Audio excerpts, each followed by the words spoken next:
नमस्कार दोस्तों, VK knowledge electrical में आप सभी का स्वागत है। कंपटीशन एग्ज़ाम के प्रीवियस पेपर है दोस्तों, हिमाचल प्रदेश एसएससी के द्वारा आयोजित पेपरों में से है ये। और प्रीवियस वीडियो में 178 के बाद में आपको क्वेश्चन दिखाई नहीं दिए थे। मैं उन सभी बच्चों को धन्यवाद देता हूं जिन्होंने ध्यान से वीडियो को देखा और मुझे बताया, कमेंट किया था और व्हाट्सएप पे भी मैसेज किया था कि सर 178 के बाद क्वेश्चन दिखाई नहीं दिए। इसलिए आज की इस वीडियो में मैं आपको दोबारा करवाने जा रहा हूँ। बहुत सारे बच्चे तो है उन्होंने इतना लिख दिया, फुली सीन वीडियो और लास्ट तक हमने वीडियो को देख लिया है। लास्ट तक देखते तो ये चीज़ें आप भी फेस करते। खैर धन्यवाद आपको भी, आप वीडियो देखते तो है। आइए आज 179 से आपको मैं दोबारा करवा देता हूँ वो क्वेश्चन जो हम उस दिन नहीं पढ़ पाए थे। सवाल 179, स्ट्रेसिस मोटर का रोटर किसका बना होता है? बहुत सिंपल क्वेश्चन है, पहले भी हमने इस तरह के क्वेश्चन को किया है, सभी को याद होगा। मैं बताता जा रहा हूँ, सुनते जाना, है ना। ये क्रोमियम स्टील का बनता है, शॉर्ट में क्रोम स्टील ऑप्शन देते हैं। कठोर होता है, ध्यान रखना है, यानी लेमिनेटेड नहीं होता है। हमारा उद्देश्य होता है कि इसमें स्ट्रेसिस हानि मैक्सिमम हो, ठीक है। इसके रोटर पर कोई स्लॉट या कोई टीथ नहीं होगा, इसलिए रोटर पर कोई किसी प्रकार की वाइंडिंग भी नहीं होगी। सबसे इम्पोर्टेंट मोटर की विशेषता है कि नॉइसलेस ऑपरेशन, यानी बिना शोर के चलती है, इसलिए साउंड इक्विपमेंट में इसका उपयोग करते हैं। मैकेनिकल और मैग्नेटिक वाइब्रेशन फ्री इसी मोटर को माना गया है। यानी इस मोटर के कम से कम 5 से 6 सवाल बनते हैं जिन्हें आप याद रखना, क्योंकि पता नहीं ना पेपर वाला तो हमसे कौन सा क्वेश्चन पूछेगा वही जाने। अगला सवाल देखो 180 क्या कह रहा है, कौन सी वितरण प्रणाली अधिक विश्वसनीय है? मोर रिलायबल जो होती है ना वो रिंग सिस्टम होती है, और इसका कारण मानते हैं कि इसको दोनों एंड से फीडिंग मिलती है, ठीक है।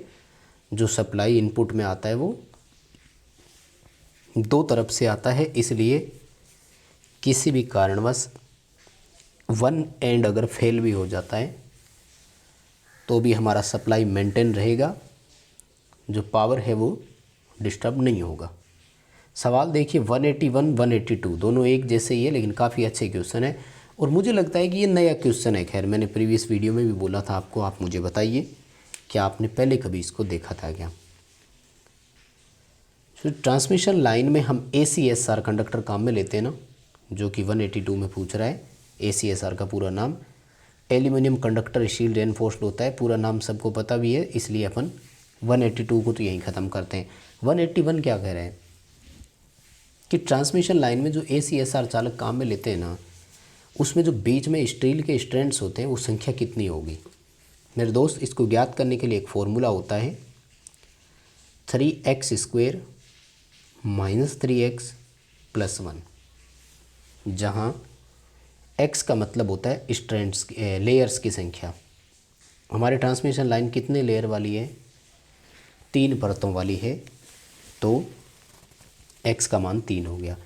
कैलकुलेशन कर लीजिए, 3 की स्क्वायर 9, फिर इसको 3 से मल्टीप्लाई कराओगे, यानी ये आया 27, और फिर इसको करते हैं तो -9 और +1। यहाँ एक चीज़ ध्यान रखने वाली है कि आपको पहले माइनस करना है और फिर प्लस करना है। 27 में से 9 आप घटाएंगे तो आपका उत्तर है 18, इसमें आपको 1 जोड़ना है, जो हमारा आंसर है 19। सी उत्तर यहाँ पर सही है। ये बहुत अच्छा क्वेश्चन है और काफ़ी नया क्वेश्चन भी मैं इसे बोल सकता हूँ। डिप्लोमा लेवल का है, UPPCL में इस तरह के क्वेश्चन आपको देखने को मिल भी सकते हैं। अब बात क्या आती है? बात यह आती है कि इनको दर्शाएंगे कैसे। ACSR में जो स्टील के स्टैंड होते हैं ना वो बाद में दर्शाए जाते हैं। जैसे इसी का हम एग्जांपल ले लेते हैं। मान लीजिए 50/19 लिखा हुआ है, ध्यान से सुनिएगा। बहुत सारे बच्चे ये सोचते हैं कि एक तार की संख्या और एक तार का साइज होगा, वो केबल के मामले में होता है। ACSR का जब क्वेश्चन आ जाए ना, तो इसके लिए होता है कि ये जो 50 है ना, ये तो एल्यूमिनियम के स्ट्रैंड्स है या एल्यूमिनियम के चालक है, और 19 जो है ये स्टील के स्ट्रैंड्स है, ठीक है। यानी ACSR में जो संख्या लिखी होती है, और नाम से पता देखो इसमें एल्यूमिनियम पहले आ रहा है, इसलिए पहले लिखी हुई संख्या एल्यूमिनियम की, स्टील बाद में आ रहा है तो बाद में लिखी हुई संख्या स्टील की है, क्योंकि बच्चे क्या कन्फ्यूज हो जाते हैं ना कि 50 जो है वो स्टील है या 50 जो है वो एल्यूमिनियम है। तो याद रखने की आपको ट्रिक भी बता रहा हूँ साथ में, है ना।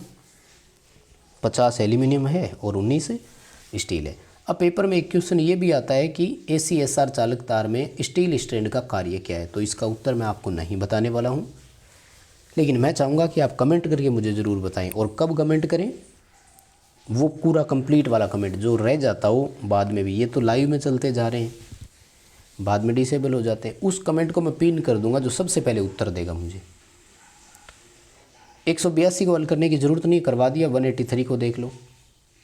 रेजोनेंट परिपथ है RLC पैरेलल में, कह रहा है कि पावर फैक्टर बताओ कितना है। अब देखो, अनुनाद परिपथ चाहे श्रेणी क्रम में हो जाए चाहे समांतर में हो जाए, पावर फैक्टर हमेशा इकाई होता है। इसमें आपको कहीं कोई कन्फ्यूजन नहीं रखनी है। बहुत 184 नंबर क्वेश्चन देखो क्या कह रहा है।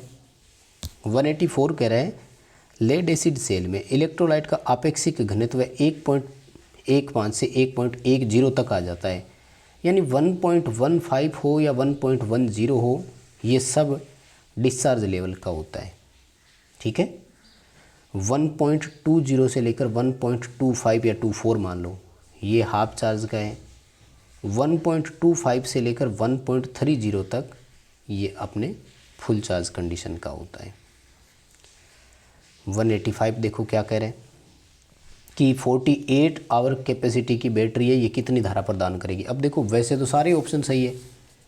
48 एम्पीयर की धारा 1 घंटे के लिए, 8 एम्पीयर की धारा 6 घंटे के लिए, 24 एम्पीयर की धारा 2 घंटे, सारे ऑप्शन सही है। तो ऐसे में कौन सा करें, इसकी दो बातें हैं।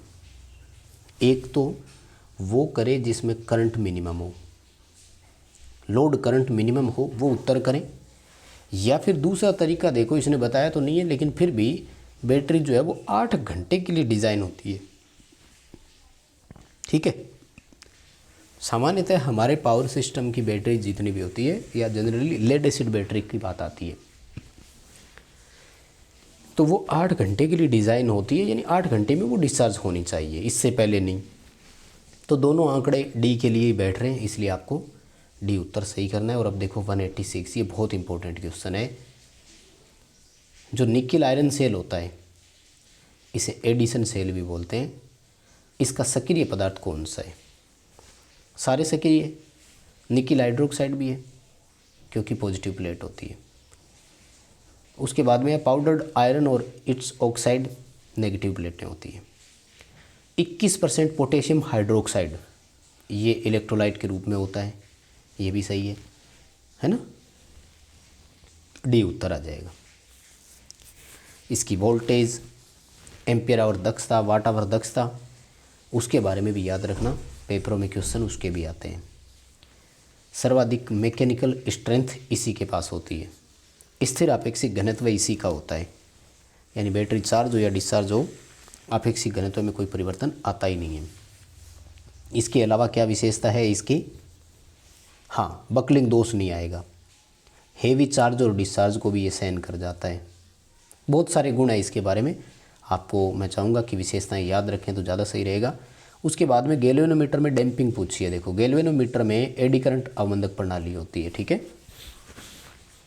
हिंदी में भंवर धारा बोलते हैं। और धारा का रासायनिक प्रभाव किस में यूज करेंगे, डीसी के जो एम्पियर आवर मीटर होते हैं ना, यानी डीसी के जो ऊर्जा मीटर होते हैं, दो तरह के होते हैं, एम्पियर आवर और वाट आवर। एक को मर्करी मोटर मीटर बोलते हैं और दूसरे को कम्यूटेटर मोटर मीटर बोलते हैं। पूरा नाम होता है इल्वा थॉम्सन वाट घंटा और फेरेंटी एम्पियर घंटा।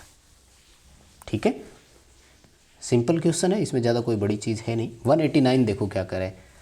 189 कह रहा है कि 3 फेज सिस्टम में यदि सिस्टम को ग्राउंड नहीं किया गया और एक लाइन अर्थ के साथ फॉल्ट हो जाती है तो क्या होगा मेरे दोस्त, बाकी 2 फेजों की वोल्टेज बढ़ जाती है। वायरमैन इंस्ट्रक्टर राजस्थान में वर्ष 2019 में ये सेम क्वेश्चन पूछा गया था। देखो, अगर आप मेरे करवाए हुए सारे पेपर पढ़ लेते हैं, यानी अपने VK knowledge electrical YouTube channel की प्लेलिस्ट में जाकर all India competition exam previous paper के नाम से हमने करवाया है, अगर आप वो सारे पेपर भी पढ़ लेते हैं तो आपकी बहुत अच्छी तैयारी हो सकती है।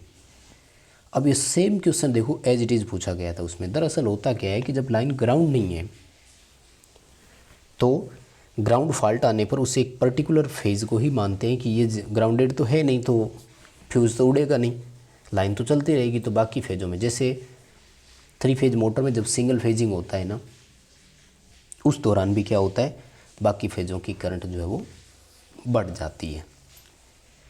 तो चलिए दोस्तों, बस आज इतना ही कराएंगे। थोड़ा सा तबीयत का इशू चल रहा है इसलिए, और ख़ास तौर से इसीलिए करवा रहा था कि पिछले वीडियो में ये आए नहीं थे। मैं आपसे रिक्वेस्ट करूँगा कि प्लीज़ इस वीडियो को लाइक कर देना यार, दोस्तों को शेयर कर देना। चैनल से पहली बार जुड़े हो तो चैनल सब्सक्राइब ज़रूर कर लेना।